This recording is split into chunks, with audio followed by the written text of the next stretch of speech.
My channel. সকাল সকাল মায়ের দর্শন করে নিলাম আর তোমাদেরকেও করিয়ে দিলাম। আজকে এসেছি বদরপুর জংলা কালীবাড়িতে। অনেক দিনের ইচ্ছে ছিল আসবো কিন্তু কিছু না কিছু লেগেই থাকে, যার জন্য আর আসা হয় না। ফাইনালি আজ আসতে পেরেছি, তাই অনেক ভালো লাগছে। আর তোমাদের সাথেও ছোট একটা ভিডিও শেয়ার করে নিলাম।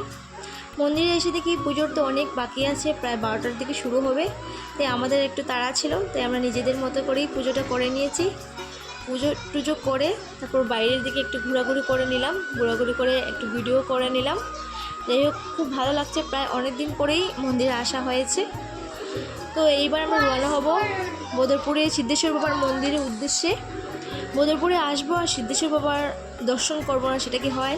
তাই মায়ের দর্শন করে এবার বাবার দর্শনের দিকে আমরা রওনা হলাম। যাই হোক, চট করে এসে গেছি মন্দিরের সামনেই। আর আজকে প্রচণ্ড রৌদ্র ছিল, যার জন্য পুরো কি বলবো, এত গরম লেগেছে আর পুড়ে গেছি পুরো। যাই হোক, দেখতেই পাচ্ছ অনেক রৌদ্র ছিল আজকে। আর তারপর ঢুকে পড়লাম মন্দিরের প্রাঙ্গণে। সেখানে গিয়ে পুজো টুজো করে রং করে বাড়ির দিকে রওনা হব।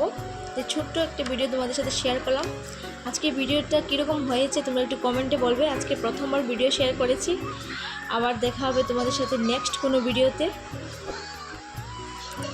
আর সবাই ভালো থাকবে, সুস্থ থাকবে। আর কি বলবো, কিছু আর বলা নেই। তো চলো, tata, bye bye, see you, take care.